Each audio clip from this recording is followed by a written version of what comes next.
Hi, welcome to Dev stocks. Big boss Malayalam season 6 reality show അതിഗംഭീരമായിട്ട് നടന്നുകൊണ്ടിരിക്കുകയാണ്. പക്ഷേ കഴിഞ്ഞ സീസണുകൾ വെച്ചിട്ട് ഏറ്റവും മോശം അഭിപ്രായം നേടിയ അല്ലെങ്കിൽ അഭിപ്രായം കേട്ട ഒരു സീസണാണ് സീസൺ 6. അത് ഫിസിക്കൽ അസോൾട്ട് ആയിക്കോട്ടെ, അസഭ്യ വാക്കുകളായിക്കോട്ടെ, അങ്ങനെ എന്തിൻ്റെ പേരിലാണെങ്കിലും ഏറ്റവും കൂടുതൽ വിമർശനങ്ങൾ നേരിട്ട ഒരു സീസണാണ് ഇപ്പോൾ നടന്നുകൊണ്ടിരിക്കുന്നത്. ബിഗ് ബോസ് സീസൺ 6 നിന്ന് ഫിസിക്കൽ അസോൾട്ടിൻ്റെ പേരിൽ പുറത്താക്കപ്പെട്ട അസി റോക്കിയെ നമുക്ക് എല്ലാവർക്കും അറിയാം. അസി റോക്കി വീട്ടിൽ നിന്ന് പുറത്തു പോയതിനു ശേഷം കുറേയധികം വീഡിയോകൾ ചെയ്തു, ഇപ്പോഴും ചെയ്തുകൊണ്ടിരിക്കുന്നു. ലേറ്റസ്റ്റ് ആയിട്ട് അസി റോക്കി ചെയ്ത വീഡിയോയെക്കുറിച്ചാണ് നമുക്കിന്ന് സംസാരിക്കാനുള്ളത്. ശരിക്കും ബിഗ് ബോസ് എന്ന് പറയുന്നത് അതിജീവനത്തിൻ്റെ ഒരു 100 ദിവസങ്ങളാണ്. 100 ദിവസം ആ വീട്ടിൽ ഒരു പ്രഷർ കുക്കറിനകത്ത് നിൽക്കുന്നൊരു പ്രതീതിയാണെന്നാണ് അവിടെ നിന്ന് പുറത്തേക്ക് വന്ന ഓരോ കണ്ടസ്റ്റൻസും പറഞ്ഞ് നമ്മൾ കേട്ടിട്ടുള്ളത്. അതുകൊണ്ട് തന്നെ ആ വീടിനകത്ത് നിൽക്കുന്ന സമയത്ത് എന്തും സംഭവിക്കാം. ഷൗട്ട് ചെയ്യാം, പൊട്ടിത്തെറിക്കാം, തല്ലാം, അങ്ങനെ എന്തും സംഭവിക്കാം. പക്ഷേ എന്ത് പ്രൊവോക്കേഷൻ ഉണ്ടായാലും അതിനെല്ലാം ഓവർകം ചെയ്ത് ചിരിച്ച മുഖത്തോടെ നിൽക്കാൻ പറ്റിയാൽ, അതിനുള്ള മനക്കെട്ടി ഉണ്ടെങ്കിൽ 100 ദിവസം പൂർത്തിയാക്കാൻ പറ്റും. എല്ലാവർക്കും ഒന്നും പറ്റില്ല, പക്ഷേ അതിന് കഴിയുന്ന ആൾക്കാരുമുണ്ട്. ഒരുപാട് സീസൺ, ഈ കഴിഞ്ഞ 5 സീസൺ ആയിക്കോട്ടെ, അല്ലെങ്കിൽ മറ്റ് ലാംഗ്വേജുകളായിക്കോട്ടെ, കുറേയധികം സീസണുകൾ കഴിഞ്ഞ് പോകുമ്പോൾ ഒട്ടനവധി ആളുകൾ വിന്നേഴ്സായിട്ടും ഫൈനൽ 5ലും ഒക്കെ വന്നു പോയിട്ടുണ്ട്. ബിഗ് ബോസ് മലയാളം സീസൺ 6 ഒരു ഫിസിക്കൽ അസോൾട്ട് കഴിഞ്ഞ 2 ആഴ്ച മുൻപ് സംഭവിച്ചു. അസി റോക്കി എന്ന് പറയുന്ന കണ്ടസ്റ്റൻറ്റ് സിജോവിനെ ചെകിടത്ത് ഇടിക്കുകയാണ് ചെയ്തത്. വെറും ഒരു അടി പോലുമല്ല, ഇടിച്ച് സിജോ സർജറിക്ക് വിധേയനാവേണ്ടി വന്നു. അതെല്ലാം നമുക്ക് എല്ലാവർക്കും അറിയാം. ബിഗ് ബോസ് കാണുന്ന ബിഗ് ബോസ് പ്രേക്ഷകർക്ക് എല്ലാവർക്കും അറിയാം. പക്ഷേ ഇപ്പോഴും ആ ഒരു പ്രവൃത്തിയെ ന്യായീകരിച്ചുകൊണ്ട് തന്നെയാണ് അസി റോക്കിയുടെ ഓരോ വീഡിയോ നമുക്ക് കാണാൻ കഴിയുന്നത്. ലേറ്റസ്റ്റ് വീഡിയോ നമുക്കൊന്ന് കണ്ടു നോക്കാം. ഒരു മലർപ്പൊടിക്കാരൻ്റെ സ്വപ്നം പോലെ അസി റോക്കി ഇപ്പോഴും ബിഗ് ബോസ് വീടിനുള്ളിലേക്ക് തിരിച്ചു കയറാൻ പറ്റും എന്ന് തന്നെ പ്രതീക്ഷിച്ചിരിക്കുകയാണ്. നമുക്ക് ആ വീഡിയോ ഒന്ന് കണ്ടിട്ട് വരാം.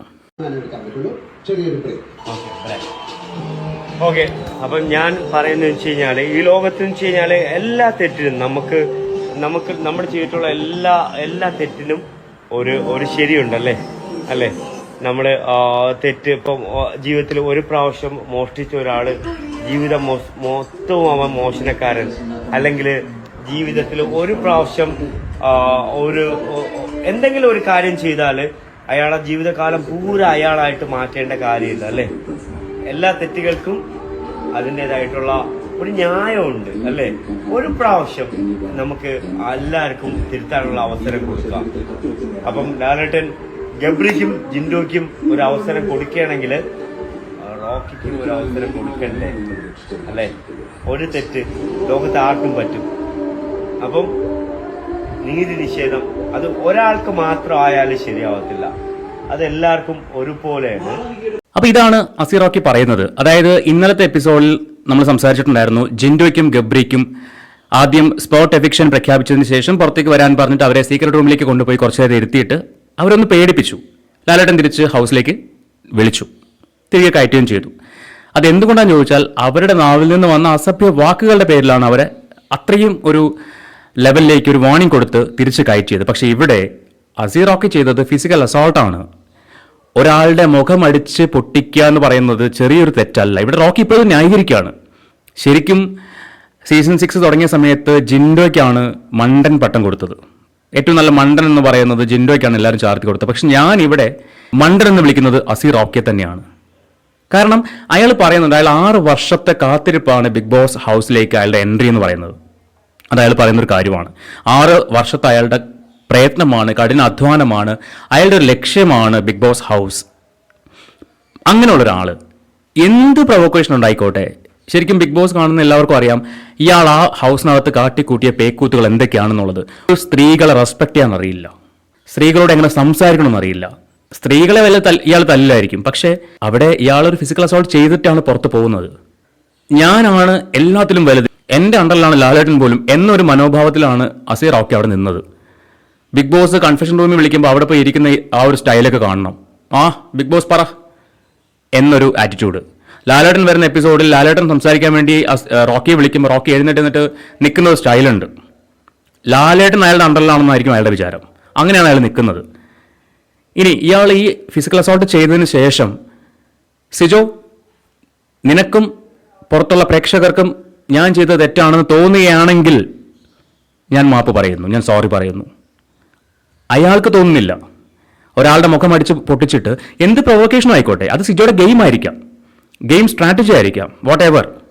പക്ഷേ അങ്ങനെ ഒരു പ്രൊവോക്കേഷൻ ഉണ്ടായപ്പോൾ അതിൻ്റെ പേരിൽ ഒരാളുടെ മുഖം അടിച്ച് പൊട്ടിക്കുക എന്ന് പറയുന്നത് അയാളൊരു ഗെയിമർ അല്ല, ആ ബിഗ് ബോസ് ഹൗസിന് പറ്റിയൊരു കണ്ടസ്റ്റന്റ് പോലും അല്ല. റോക്കി ഇനി എങ്കിലും റോക്കി ആ തലയിലെടുത്ത് വെച്ചേക്കുന്ന മലർപ്പൊടി താഴേക്ക് ഇറക്കി വെക്കുക. സ്വപ്നം കണ്ടിട്ട് കാര്യമില്ല, ബിഗ് ബോസ് ഹൗസിലേക്ക് തിരിച്ചു കയറാൻ കഴിയില്ല. അല്ലെങ്കിൽ ബിഗ് ബോസ് എന്ന് പറയുന്ന ഷോ അത്രയും ജെന്യൂനിറ്റി ഇല്ലാത്തൊരു ഷോ ആയിരിക്കണം. 1% പോലും ജെന്യൂനിറ്റി ഇല്ലാത്തൊരു ഷോ ആണെങ്കിൽ റോക്കി തിരിച്ചു കയറും. ജെന്യൂനിറ്റി ഉള്ളൊരു ഷോ ആണെങ്കിൽ ഒരിക്കലും റോക്കി തിരിച്ചു വിളിക്കില്ല. ഒരു പ്രേക്ഷകൻ പോലും അത് ആഗ്രഹിക്കുന്നില്ല. ചിലപ്പോൾ റോക്കിനെ ഇഷ്ടപ്പെടുന്ന, ഈ പറയുന്ന ടോക്സിസിറ്റി ഇഷ്ടപ്പെടുന്ന ആൾക്കാർ ചിലപ്പോൾ അംഗീകരിക്കുമായിരിക്കും. റോക്കിയുടെ രണ്ടാമത്തെ പ്രവൃത്തിയായിരുന്നു അത്. ആദ്യം ജാസ്മിനും ഗബ്രിയും റോക്കിയെ പ്രൊവോക്ക് ചെയ്തെന്ന് പറഞ്ഞിട്ട് റോക്കി പോയിട്ട് ബിഗ് ബോസ് ഹൗസിന്റെ ഒരു പ്രോപ്പർട്ടി ഇടിച്ച് പൊട്ടിച്ചു. അതിനുശേഷം ഒരു മനുഷ്യന്റെ ചെകിടിടിച്ച് പൊട്ടിച്ചു. അവിടെ നഷ്ടം സംഭവിച്ചത് റോക്കി മാത്രമല്ല, കളിക്കാൻ വേണ്ടി വന്ന് നല്ലൊരു ഗെയിമർക്കും കൂടിയാണ്. ആ ചെറുപ്പക്കാരൻ്റെ ഒരു ഭാവി, ഈ ഒരു പ്ലാറ്റ്ഫോമിൽ കൂടി കിട്ടേണ്ടിയിരുന്ന ഒരു ഭാവിയാണ് റോക്കി കാരണം നഷ്ടപ്പെട്ടത്. സിജോ തിരിച്ചു വരുമോ ഇല്ലയെന്നൊന്നും ഒരു ഉറപ്പും ഇതുവരെ ആർക്കും കിട്ടിയിട്ടില്ല. അന്ന ഷോയിലൊന്നും സിജോയെ കുറിച്ച് പിന്നെ പറഞ്ഞു കേട്ടിട്ടില്ല. ചിലപ്പോൾ വരുമായിരിക്കാം, വരാതിരിക്കാം. ചിലപ്പോൾ ഇന്ന് വരുമായിരിക്കാം, ഇന്നത്തെ എപ്പിസോഡിൽ സിജോ തിരിച്ച് കയറുമായിരിക്കാം. എന്നാൽ പോലും അയാൾ അനുഭവിച്ച വേദന, അയാൾ ഭക്ഷണം പോലും കഴിക്കാൻ പറ്റാതെ വെള്ളം മാത്രം കുടിച്ച്, ജ്യൂസ് മാത്രം കുടിച്ച് ജീവിക്കേണ്ടി വന്ന സിറ്റുവേഷൻസ്, ആ പെയിൻ, ഇതൊക്കെ കണ്ടിട്ടും റോക്കി ഇപ്പോഴും സ്വയം ന്യായീകരിക്കുകയാണെങ്കിൽ താനൊരു മനുഷ്യനാണ് എന്ന് പോലും പറയാൻ പറ്റില്ല. അതുകൊണ്ട് ഒന്നുകൂടി പറയുന്നു, തലയിൽ വെച്ചിരിക്കുന്ന മലർപ്പൊടി ഇറക്കി വെക്കുക, മുന്നോട്ട് പോവുക. മറ്റേതെങ്കിലും പ്ലാറ്റ്ഫോമിൽ അല്ലെങ്കിൽ ഇപ്പോൾ നിൽക്കുന്ന പ്ലാറ്റ്ഫോമിൽ തന്നെ നല്ല രീതിയിൽ സഹജീവികളോട് ഒരു റെസ്പെക്ട് കാണിച്ച്, ആരും നമുക്ക് അധീനരല്ല, എല്ലാവരെയും ഈക്വലായിട്ട് കണ്ട് മുന്നോട്ട് പോകാൻ വേണ്ടി റോക്കി ശ്രമിക്കണം എന്ന ഒരു റിക്വസ്റ്റ് മാത്രമാണ് ഈ അവസരത്തിൽ എനിക്ക് പറയാനുള്ളത്. നമുക്ക് അടുത്ത വീഡിയോയിൽ കാണാം. Good bye.